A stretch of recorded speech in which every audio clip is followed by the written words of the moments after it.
Welcome to this new podcast episode. Today, we have a special guest with us, Wessel Vollaard, a third officer on board a cruise ship working for Holland America Line. In this episode, Wessel will share insights into his role as a third officer, how he achieved this position, and the challenges he faces while sailing at sea. Wessel will also discuss his thoughts on the future in the industry, especially concerning autonomous vessels and sustainability. So let's dive right in and learn from Wessel's experiences and expertise in the maritime world. Hello everyone, welcome to this new podcast episode, and today I'm with Wessel. Thank you to accept this invitation. Thank you for inviting me. So I want to ask you many questions about your background. So maybe firstly, can you introduce yourself? My name is Wessel. I'm 26 years old. I studied maritime officer, and I'm a third officer on the Holland America Line. I've done 2 contracts now, so I'm at sea for 1 year, and I really enjoy it. So. Okay, nice. Why did you start like maritime industry? Did you have a specific passion about it? I think it began. My parents had a boat, like a pleasure yacht, in Zeeland. It's a province. Yeah, I know. Yeah. A lot of lakes, so it's really. We had a sailing boat first. Oh, wow. I also went to sailing camps when I was young with some friends, and for 1 week there's this big building with dorms, and you sleep there, you eat there, and you sail. Anyway, it's so I liked being on the water. Like you feel kind of free, like whatever you want to do. It's not being. Sometimes in the city it feels crowded or whatever. So it's had a good feeling. I felt comfortable there, so I took that with me. And also when I had to choose for studies, I did civil engineering for a couple of years, 2 years. Also like with regards to dikes and dams and locks, whatever, just construction side of it. I didn't enjoy it that much, so I switched back to maritime officer, and I still enjoy it. So what is the path? Like you start like a bachelor degree, then master. Can you explain a little bit? No, it's just 4 years of study. HBO level in Holland, higher, not university, but just one below. It's a very practical study, but I did the master, which is not completely. That's not necessary for what I do now. So it's just 4 years of. First, you get 2 years of theoretical background. Then you learn how to stability-wise, cargo-wise, how to navigate, and then you go on an internship, and you do that twice, 2 times half a year, and then you graduate, and then you can sail on any ship. I'm licensed to sail on unlimited. Yes. Master mariner, so. Yeah. Okay. Only not the barges. Okay. On the river, but. Because I mean, like, do you have like its engine on deck, or it's only one specialization? It differs a bit, because you have 4 schools in Holland. In Vlissingen, in the south, you have to choose which direction you go to after half a year, I believe. But here in Rotterdam, I studied in Rotterdam, then you can, the first 2 years are generic, so you can still go both ways. Then you go on your first internship. For example, I did every 4 weeks, I changed between the engine room and the bridge. Okay. And after that internship, I had to choose. Okay. So I'm not allowed to sail as an engineer, but I do have the background, which is, if I compare it to my English or my Romanian colleagues, they have a little less knowledge about what's going on downstairs. But I don't know. I've spent my time there as well, so I kind of know what's happening, which is true. Yeah. So your specialization it's deck department. I mean, not engineer. Yes, I'm deck. Yeah, on the bridge deck department. Okay, nice. So what about internship? What is your first ships? I did my first internship with the Holland America Line at Amsterdam. It was sold now. It was also before the pandemic, so cruising was still normal, so to say. There was a lot of restrictions until just a couple months ago, but everything was still fine. It was 6.5 months on the ship, which is a long time, but I enjoyed it. I made good friends, saw nice places of the world, learned a lot as well. Of course, you have to. Nice. Yeah, that was my first. So you sail on different kind of vessels, or always cruise ship? There was on a cruise ship. The second internship was during the pandemic, so cruise ships were of course laid up. They were doing nothing, waiting their time. So I couldn't be on a cruise ship then. I saw it as an opportunity as well. I sailed on a coaster, so it was 90 meters general cargo, sailing everywhere. Okay. Yeah, it was nice to see, but it is not my cup of tea. Okay. I'm happy to be back at cruise ships now. Why? It's more social. You have nicer people. You have social people around you as well. You go to the nice places. You have good food. Sure. So I prefer cruise ships. Okay, nice. Yeah. Now my question: what countries did you visit at? What ports? I visited many ports now. Yeah. It's Holland America Line has sort of the smaller ships compared to let's say Royal Caribbean. They have ships of almost, I'm not really sure though, but 350 meters and they have guests of like 6,000 guests on board. We only have 2,000 guests on board. So those are the smaller ships, and the advantage of that is that we can go to the smaller ports as well. Okay. So my first internship, for example, went to the South Pacific. Okay. So I went to Fiji and French Polynesia and Hawaii, and it's where bigger ships have to anchor outside the port. We can go in and just get alongside. So nice. It was a bit easier and also more. It felt more special, so to say. Of course, for the guests because they pay for it, but for me it wasn't. I could go ashore in my spare time. So, those smaller ports in French Polynesia, for example, those were really special. That's okay. Yeah, because you have the Recife, so I think it's quite special. Yeah, and sometimes even it was too deep. We couldn't anchor at all, so we have to drift all day. So we just tried to keep the ship at the same position. Not even anchoring. So okay, nice. It's more special, yeah. So about the learning process. So you first you learn everything at school. Yeah. Then you go on board ship. Did you have some pressure like before your first internship, because it's new for you? So of course, it's you learn the basics on paper. So you learn how to navigate on a paper chart. You learn how to, for example, I also still the engine room part. I also did. So you know how to overhaul pump, for example, how to get it all out and clean it and put it back. And even though we have simulators on where the school I went, and you have also the ECDIS, so the electronic chart. But still, if you go on board of a ship, it's totally different. It's really. I also learned how to apply all that knowledge. Back to your question, there was a sort of pressure that it was strange the first time. Okay. It's like, what do I know, and how is it being translated in this system, or how they do it here, or it's fun. It was okay. It was good pressure, so to say. They also tried to help me getting better, getting more knowledge. So it was. So your position at this time was like what kind of position did you have? Now? No, I mean like for first internship. I was cadet. Cadet. Okay. Cadet, yeah. Okay. So just an intern, like a trainee. It's they know it as well. They don't expect me to know everything. That's impossible. Okay. So they help me, and for example, when the officers had watch, I was just joining them, see what they do, what choices they make, and sometimes they gave me jobs as well. So it depends on. In the first week, of course, I couldn't do anything, and then gradually I got more responsibility. Then you have more responsibilities, So you made 2 internships. Then you finished your graduation, and you start sailing. No, I did this master shipping and transport. Oh, just after master shipping and transport. Yeah, straight after. Yeah, I graduated in June and I started in September, I believe. Oh, okay.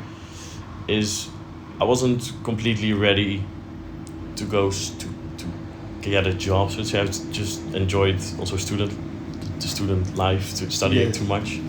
It's during the pandemic, of course, it was all the restrictions, so I wanted to how do you call it? Extend my your studies path. Yeah, exactly. And I did always tell as well that the chances are there that I might not be sailing until the end of my career.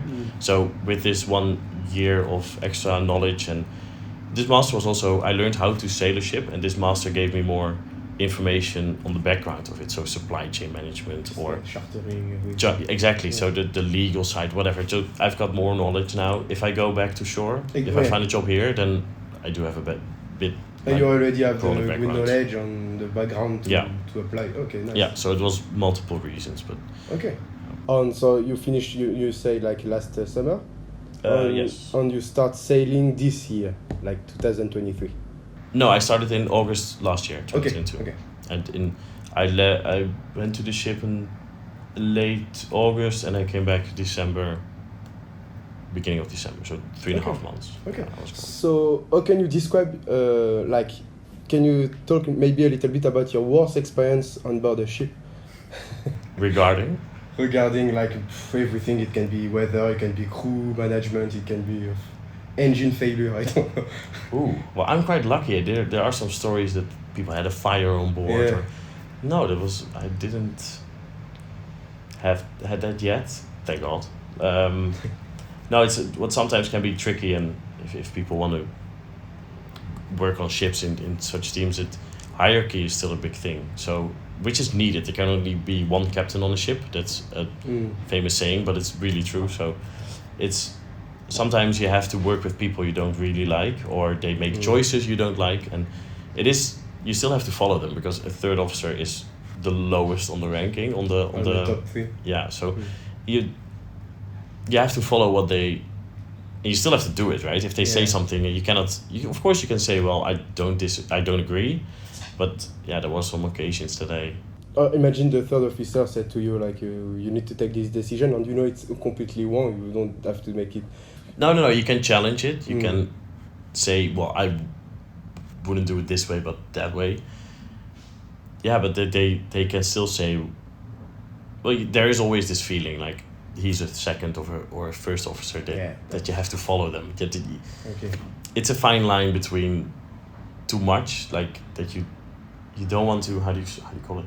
You don't want to be ignoring them or something, or you don't want to be like pushing them like I don't trust you. I don't know. It's still the captain, so to say. It's still or whatever. It's still he or she is still higher than you. So yeah, that's sometimes hard if you know that you're right.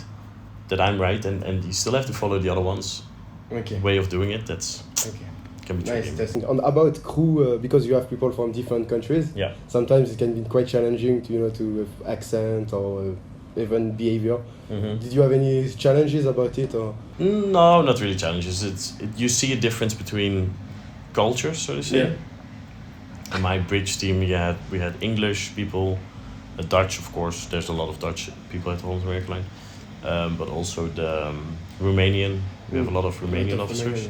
And you can really tell differences in how people approach different problems or issues. Do I always agree? No. Would I do it differently? Probably yes. But it's also nice to help people, right? It's how I would do it, and I would never force my opinion on someone. They're also right, but in their way, they're right? You always have to keep in mind that they have a different background. They were born in a different country, different thoughts, different culture, so it's not for the best if you try to be better or to control them or whatever. It's just in my studies, we also learned about cultural differences. Yeah.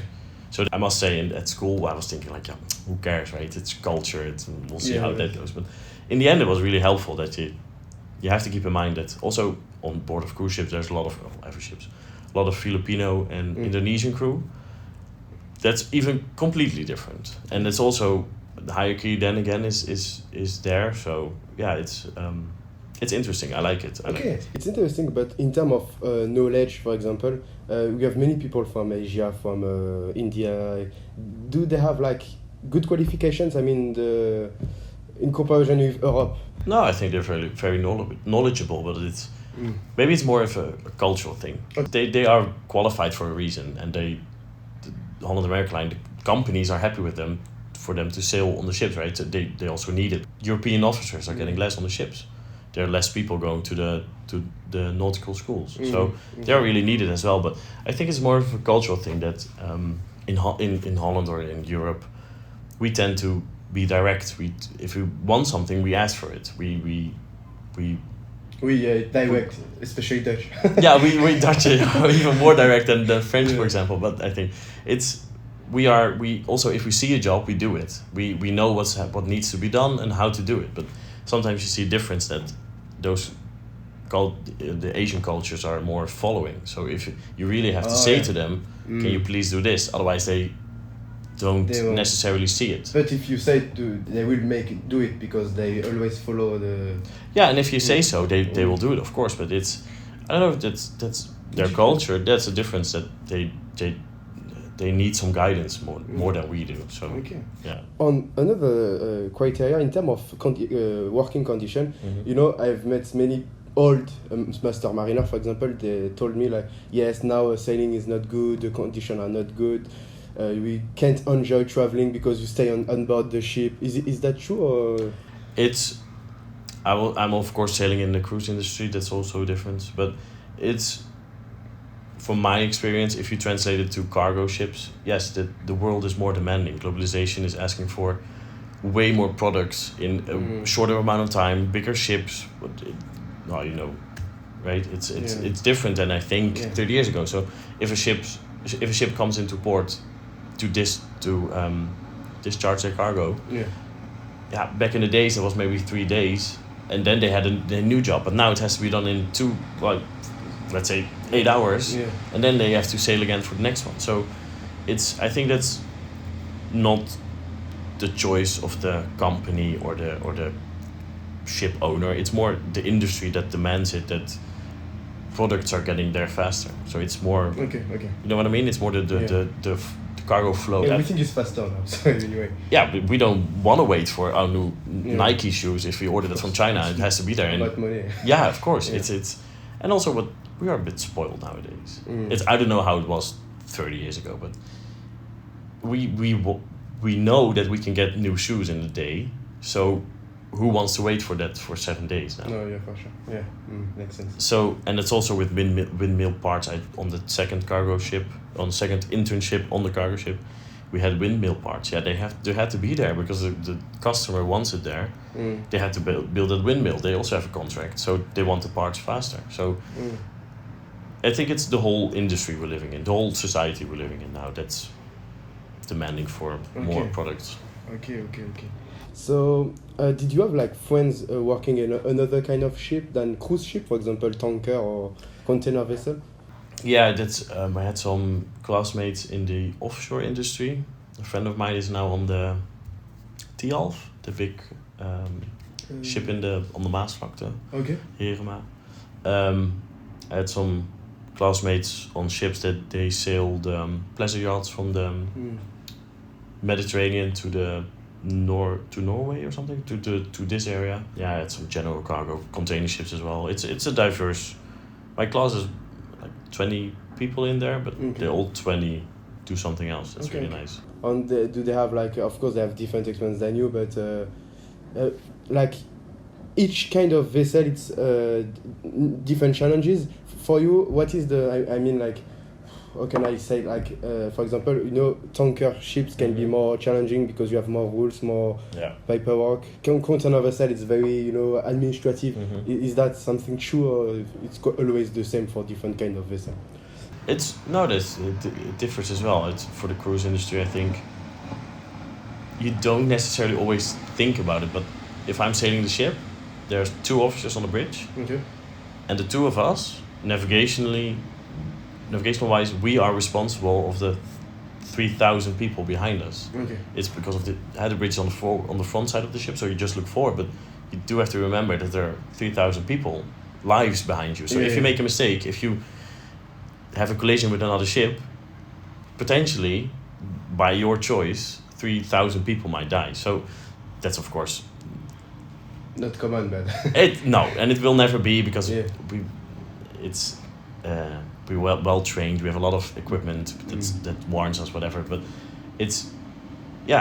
we have a lot of safety rules. That's what my point I'm getting to. We have a lot of safety rules, policies, regulations of what to do and what not to do, and if you have to do something, how to do it. So, but all in keeping in mind that you're there for a reason. So it's also what I heard. What I understand is, we have a lot of things coming from the airline industry. The airline industry, of course, had a lot of accidents over the years, crashes or collisions, whatever, and they implemented all this safety rules as well. That, for example, there always have to be 2 pilots in the cockpit, or with the I don't know what. And the cruise industry took a lot of those, not they copied the rules, but they looked on how they do it there, and they made their own. We have bridge resource management, and we get to learn all the you have safety things. ISM. Exactly. Yeah, it's a lot of rules as well. Yeah, you don't have to forget that. It's when you say ISM, SOLAS, SCCW. It's a lot of rules as well. Yeah, I imagine. And I think it will be worse and worse. It's good actually, but I mean, in terms of work, you always have to. Yeah, it's what Holland American Line is doing now. We have our internal system. We have this HESMS, so Health, Environment, Safety, Security Management System, like SMS system. And they try to rewrite every policy like to easier English, because it can be complicated, it can be a lot of policies, but they review it every once in a while, getting it to a more, not necessarily less rules or regulations, but more easier to understand, easier to implement on the ships. So, they are aware of bureaucracy is not a good thing. Of course, you need rules, you need guidance, you need a system, but it can become too much, and then it's not beneficial for anyone anymore. Okay. Yeah, I imagine. So, what do you think about the future of your job? I mean, we always talk about autonomous ships, this kind of technologies, who will replace the humans. Are you believe in this kind of things or not? No, it's no, I don't think so. Especially autonomous ships. Yeah, you have so many risks of the system failing, or it needs for cybersecurity. It needs to be protected as well. So it's and again, what I told before, it's 3,000 people. And also, given the fact that it's a customer industry, do you think, like, this is a question for everyone, do you think that people will still sail on the ships knowing that it's being sailed by a computer? I don't know. Would you trust your life for that? I don't know. And then also, of course, any system can sail on the ocean like for 2 days straight. It's not complicated, but the complicated part is maneuvering in port. You need to make depending the wind. Exactly. So many. Exactly, and I think it's better to have humans do it, even though there's a human error. Of course, everyone can make mistakes, but that on the cruise ships where I work on, we have a lot of people at the same maneuver, so you have a lot of insights. Everyone can discuss it. Everyone can stop the maneuver. Even the captain can say, "I'm stopping it now. I take over," and that's okay. Of course, nobody has a pride thing, but nobody wants that. But I don't see autonomous ships do that. It's a big ship. Yeah, I mean, for the near future, it won't be a threat. It will be more maybe 50 years. No, but but then I still see a hybrid thing working. Like with, for example, sometimes you have these heads-up displays in cars. This little display saying where you're going. Of course, maybe on the cruise ship as well, that we have a big panel of the sea chart where we're going, and a lot of the wind on a. Like that, you see that on the horizon via heads-up display. Maybe that will happen, but I don't see fully autonomous ships. Okay. Yeah. Okay, it's interesting to know. But that's only bridge the deck department. Maybe in the engine room, it's also different again. And in the hotel department, there's always people needed. Yeah, so I think engine room you can replace it because the machine cannot repair an engine in case of failure. Exactly. So it's interesting. And now about this topic everyone talking about it is sustainability. Mm-hmm. So what do you think about it as a sailor? Well, are you believing in like we can use sail on board ships, or what kind of technologies is the more credible? Yeah, that's indeed a hot topic in the industry right now. That's a difficult one. There are a lot of projects in hydrogen, methanol, electrically powered ships. Yeah, it's a hard thing. I see more future in, for example, these biofuels, bioethanol, methanol, or hydrogen maybe. Maersk just launched, a methanol container vessel. Yeah. So the first one, so yeah. Yeah, that's a good thing. But you take every new alternative brings again new challenges. So, for example, hydrogen, how are you going to store it? How safe are you going to get it? Because it's very flammable, of course.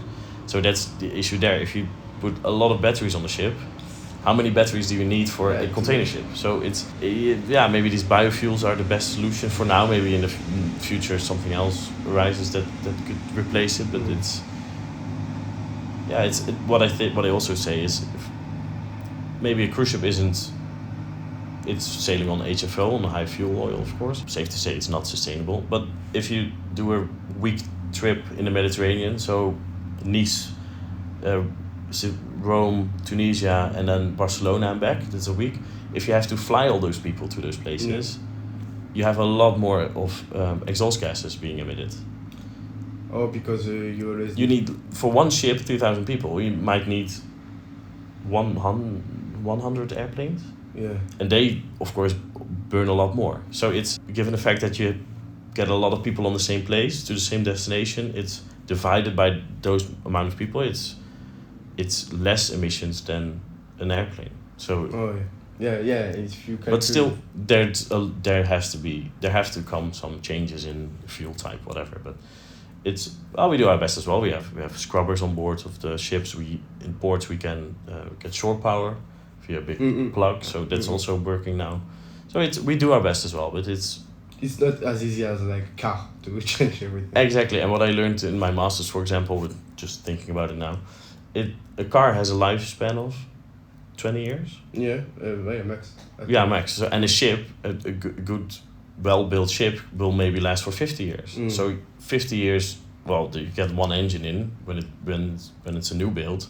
Yeah, you can destroy the current fleet. I mean, if you have so many old ships right now who works perfectly, we cannot just say, we don't need any more, let's destroy it, because... No, and if you want to make a big change to the engine, like, for example, a hydrogen engine putting in there, it's impossible. It's too expensive. The whole ship has to be, modified or whatever. It's a big thing. So, because of that lifespan of ships, there's always be a delay in the maritime industry. It's always going to take longer for us, the industry, to be fully neutral, or that's maybe the goal too far, but I mean almost neutral. More sustainable. That's a big thing for those ships that are relatively old.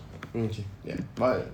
You have many ships who just change some part of the engine. For example, you convert the engine to a methanol. You can add methanol on board. So we have some ships, especially in ferry ships. Oh yeah. They do this kind of thing. But those are the quick wins. That's for now, between now and 10 years. But you're not going to get the EU goals. No. That you have to be neutral in 2050. 2050, yeah. It's quite ambitious. It is 25 years. People don't think about it that much, but if you realize it, 25 years from now, that's a short lifespan. So, and then there's still going to be ships sailing in 2050 that are built 10 years ago with the old technology. So it's a hard task. And again, the big part of, I mean, shipyards come from Korea, Hyundai, this kind of big shipyards. In Netherlands, we have Damen shipyards, but they don't build cruise ship. They build tugboats. But they are more advanced. So it's also what you say now. It depends on where you have your ship built. Yeah, exactly. And we know that big ships come from Asia because they have the capacity, the number of people, etc. So Asia needs to... And cheaper, of course. Labor and cheaper materials as well. Forgot this point, very, very relevant, So I want maybe to ask you maybe two last questions about more specialized on your background. What kind of advices can you give to someone who wants to start as a cadet officer on board? Advices, specifically on board? Yes, not ashore, more like someone who wants to sail. Who wants to choose the maritime officer study? Yes. It's okay, that's a difficult question. It's a shame that the industry is not well seen. It's people know that there are ships, people need them. Again, for the Nike shoes they order from China, everyone needs the ships, but they're not as visible as much. So, my advice would be, you have programs. don't know the name anymore, but you can sail for a week on a ship, so you can see if you like it or not. Okay. It's. I didn't know about it. I will. If the name pops in, I will. Okay. I don't know. There's some kind of experience programs that you can have a look how it is on the life on ships. It's it's nice. It's what if you're already thinking about it, why to study this, you can combine. I like the technical part of it, the social part, especially on a cruise ship, of course, and you can see that you can travel the world for free. It's those combination of things that it's for me it was. It was perfect. I don't mind administration, for example, or working behind a computer, but it's from 9 to 5 every day. I couldn't do that. Yeah, at least at your age, maybe it's better to Well, and I'm still young. Yeah, of course. Yeah, you're still young. So sailing, traveling, it's two things combined in one. Exactly. So it's perfect. So do you want to say something else? A word of the end? No, it's no. No. So what is your goals? I mean, like in next year, what do you want to do to continue sailing? Yeah, I still enjoy it. I had a really good time last contract. Nice people, nice places, nice ship. So as far as I like it, as long as I like it, I will just continue. I do like maybe for in the longer term, I have the ambition to become a pilot in the Port of Rotterdam. So you very nice job. Yeah, and you need the experience at sea as well. Yeah, so minimum. I don't know minimum. They require like 10 years on board. What they want? No, it's less. I hear a lot of stories that in other countries, yes, they need longer time, even become a captain. In Holland, it's not the case. So it's just you need your chief mate's license, which you get after 1 year at sea. Okay. But yeah, it's again, you have to study for it. So it's. I still like this, so I still like sailing. Be later. Nice. Okay. But it's on the horizon somewhere. Okay, nice. So thank you very much for this interviews. I hope I mean, many people want to to join this kind of studies to work on board ships. So I think it would be very useful for them. Yeah, I would say do it. It's a good opportunity if you get it. So thank you very much. Thank you. Thank you for listening to the Maritime Vision podcast. We hope you enjoyed this episode and gained valuable insights into the maritime industry. Be sure to tune in for our next episode, where we'll continue to explore the latest trends and developments in this fascinating field.